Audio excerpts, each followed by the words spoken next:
So that's how we do it. And somebody say hunting?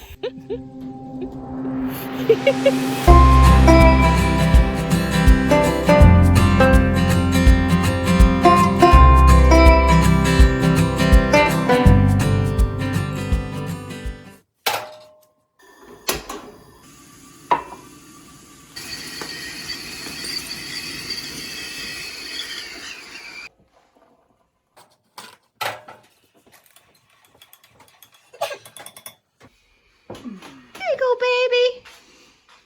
baby. Good morning. So today we are going to cut a trail on our new property. This is going to be where Craig hunts this year. So we haven't really cut any trails on 20 acres that we just bought last year. So a lot of it we haven't even seen. So today we're going to dig in and start cutting down some trees and cut a little trail to get to the spot where Craig wants to hunt this year. So I'll be videoing and show you the process along the way. Here we go.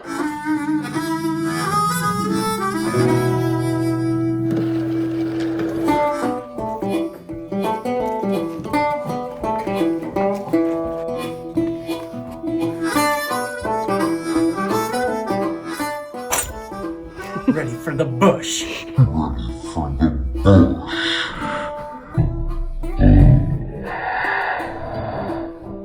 Tree cutting action. Tree cutting action.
That was a lot of work, but we made it down to the bottom of the ravine and it's really pretty down here. There's a creek down here. It's not very full of water, but there is water here, so which is more than anything we have on the other side of our original property. So we had seen this down here before, but we just didn't know if there was water down here all the time, and we still don't know because it has been raining. So we're going to come down and check it. Our hope is that there might be a little spring down here because so far we haven't found any natural water sources on our property. So we would love to have a natural water source, a little spring coming up somewhere. That would be just so nice to have, so beneficial. There's like a little creek going down into our ravine, but only after it rains. It's only there for just immediately after it rains, and then it goes away.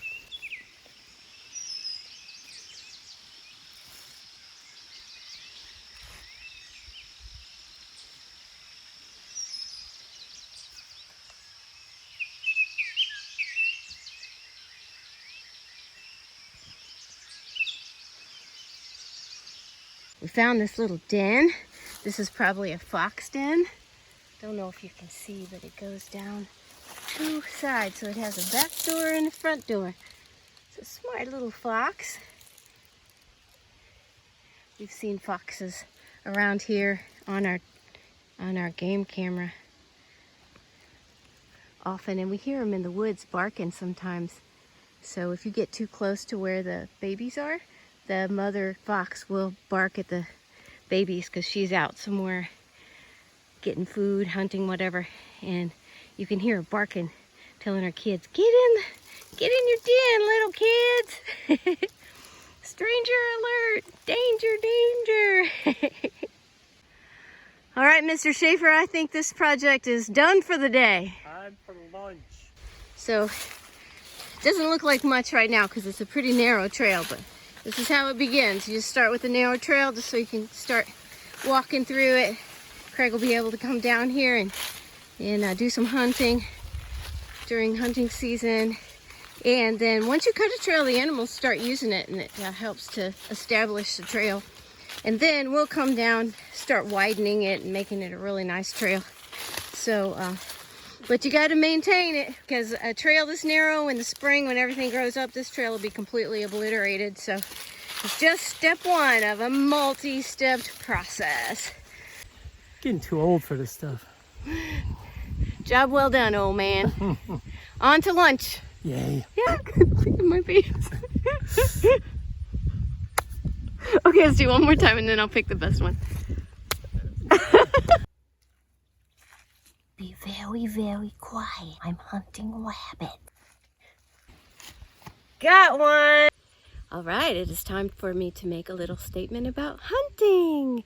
So, I have great respect for vegetarians. I completely understand if you don't feel like it's the right thing to do to kill and eat animals. I have great respect for you. I love animals as well, but we are not vegetarians, and so hunting is part of our lifestyle. For a lot of off-gridders, it's just part of what we do so that we can be self-sustaining, to not have to rely on going to the grocery store. We fill up our freezer with meat ourselves. And I also have a lot of problems with the meat industry, the corporate meat industry in our country, the way they treat the animals, and also how they fill up a lot of the animals with drugs and antibiotics and all kinds of stuff that is just not healthy, and I don't want that in my body. So I think that that hunting is actually the most humane way to eat meat.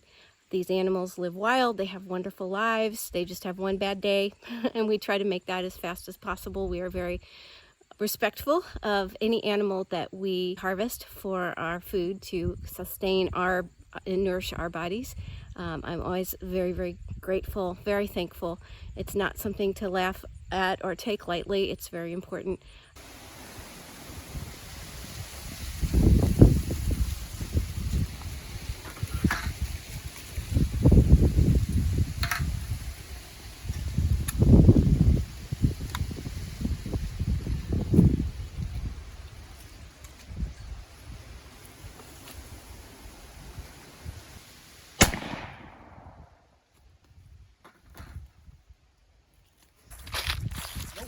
Oh no! I didn't even hit it? Nope. You didn't hit the bolt or anything. No way! Oh, yeah, I did. Yeah, it is. I didn't see that. Yeah, I did. I hit it in the black, mister. So left to right, good. Right there. Where were you aiming? I was aiming for the center. So you should aim a little below where you're Okay. going to hit. Gosh, if I aimed a little below, I would have hit a bullseye. So yeah, so if you want to hit the bullseye, Okay. you always aim, because if you sight it in where you're right on, then Yeah. the sight's in your way of the target. So you should always be below. So the left to right, I got that good, I think. So Yeah. shoot a few more and make sure. Oh my.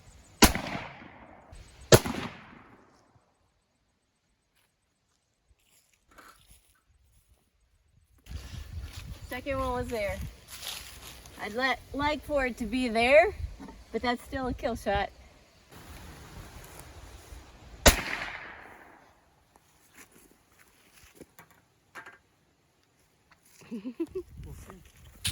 How'd you do? Woo!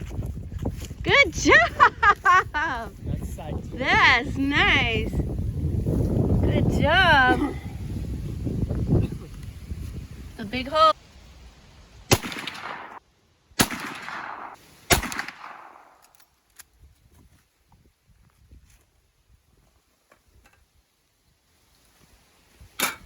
Diggy.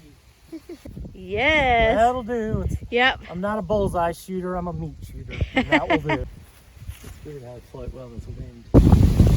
So I want to talk about the sight a little bit.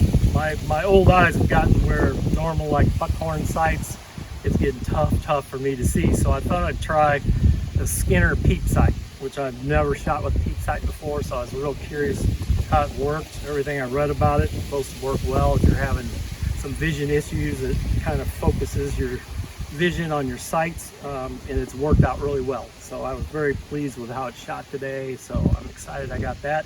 So I didn't really want to go to a scope. I don't like those much, especially hunting down in these heavy woods. It's hard to acquire your target with a deer running through these woods with a scope. So very pleased with this Skinner peep sight.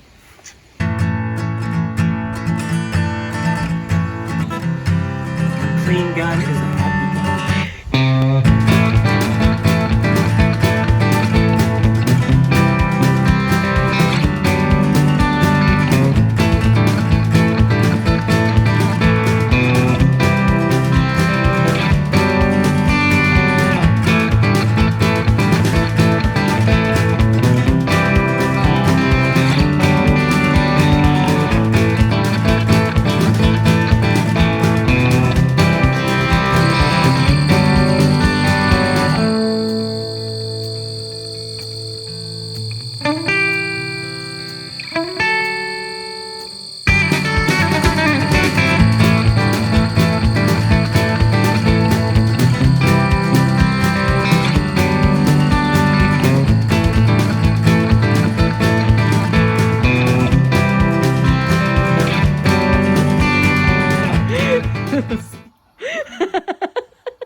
That might be the bloop we use at the end.